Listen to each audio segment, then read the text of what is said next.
Never thought I'd say this, but I'm indebted to France today. I'm deeply indebted to the government and the people of France. They have given me a marvelous honor and opportunity to, in their name, to confer an honor on a very special person and citizen of this state.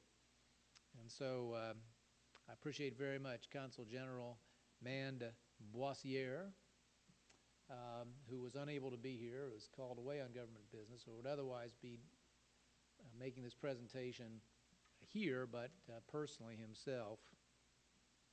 And France has done all of us, and any Hoosier who hears about this event, I think, a great favor too, because they have enabled us, or even forced us, to remind ourselves of the incredible debt we owe to very, very special people in perhaps the most special generation, along with the founding generation, that ever lived in this country.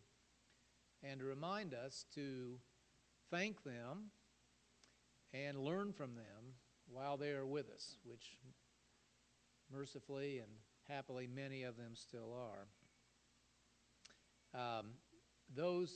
Anyone here who has been present at either Memorial Day remembrances or the funerals of some of our fallen soldiers know that this is a subject I rarely talk about without having to stop once or twice. Maybe today will be different. But I just think any American who doesn't choke up a little bit, isn't a little bit emotional at least, in thinking back about the sacrifices and the hardships, the bravery, and the cost of the freedom that we sometimes treat so cavalierly now. I think anybody who doesn't have a little bit of a tug on their emotions on occasions like this needs to think harder about it. There was a movie and book not long ago, We Were Soldiers Once and Young. I thought that was such an interesting title because when we read about, think about, usually see movies about the Second World War, most of the actors tend to be grown-ups, grizzled people in their adult years. But if you really look at the history, a huge majority of those who saved the world from fascism, preserved our freedoms, were not grown up at all.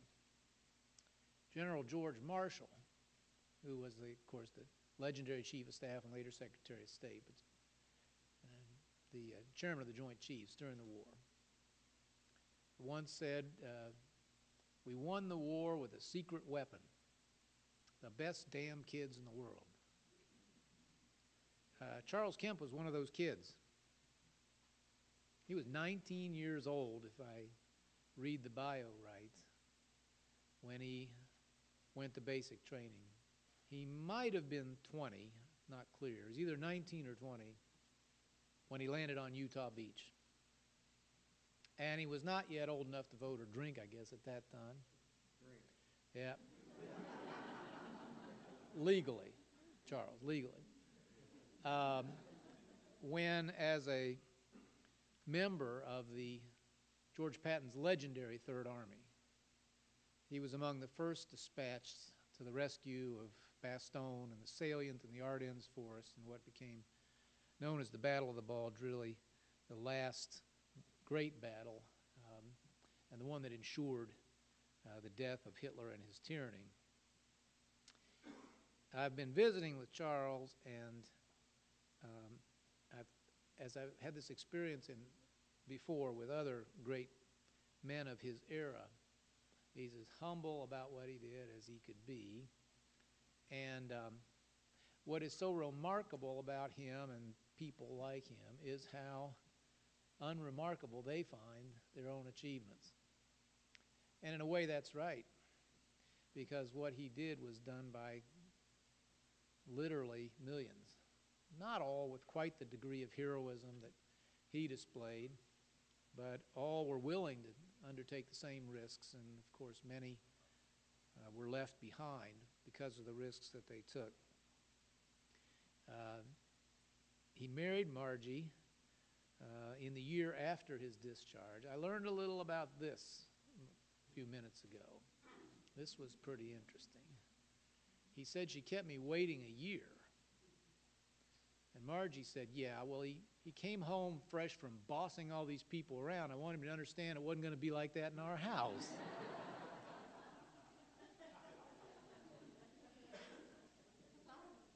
Well, I'm married, Margie, I understand. He might have been the platoon sergeant over there, but he came home and there was a second lieutenant in the house. So Margie herself is an interesting story. She is Rosie the Riveter, the famous legendary character on the posters. But I guess that Margie said she brought a little bit of a stake to the marriage, bought the first furnace, and sure enough, she had earned that money doing what millions of women did, really the first most direct participation of women in the American workforce. One of the great strengths of this country now is that we use our woman power in a way that most countries don't. And Margie was a sort of on the beachhead there, just as Charles was at Utah Beach. It is completely accurate in my opinion. It's not hyperbole when, like Tom Brokaw's usage, we call this the greatest generation. Again, along with maybe with the founders, these people distinguish themselves, if we can use that loose term of a generation.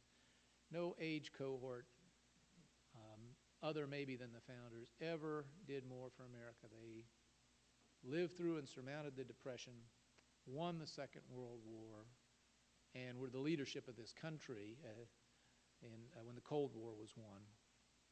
So it's a tremendous honor and treat for me to be able, on behalf of the grateful people of France, to officially present the Legion of Honor to Charles, and to say once again that France does all of us a favor by reminding us this afternoon of our own debt to you. Charles, thank you for everything, and through you I thank everybody like you.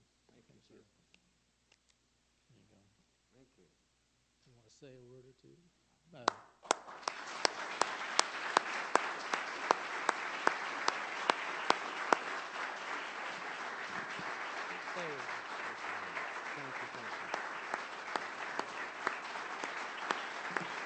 That's enough.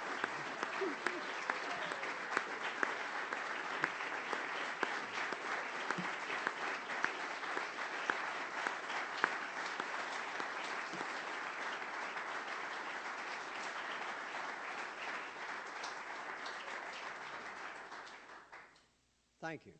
Thank you, thank you, thank you. And Governor, thank you, sir. Thank you. Just a couple remarks here.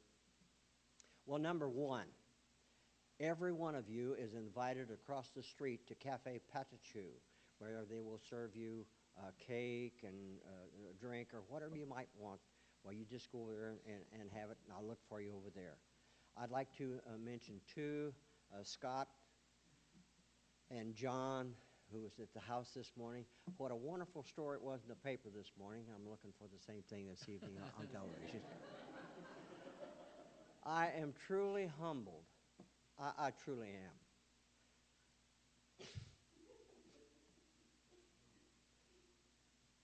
For those in my Sunday school class, you know, it's not hard to bring me to tears. But in my battalion, there was 750 men. And of that group, 73 gave their all, or 10%. In my platoon, there was 21 men, and 18 of them are gone. There's only 3 of us left. So this is a truly thankful affair. And the fellows that have gone on, many of them and I just mentioned this. One fellow in particular had 5 tanks knocked out from under him, and each time he'd go back, and he was wounded very severely the last time. And now those are the real heroes, and I was just fortunate enough to be picked.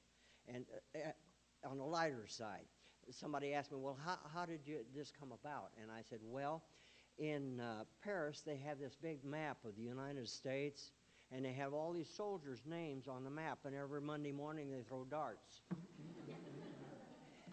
I really don't know how I was chosen. It come about, I think, 7 or 8 years ago. But anyhow, thank you all, and please, one other thing. Maggie Band, this lady back here, she has been a gem in my life. Take a picture of that lady.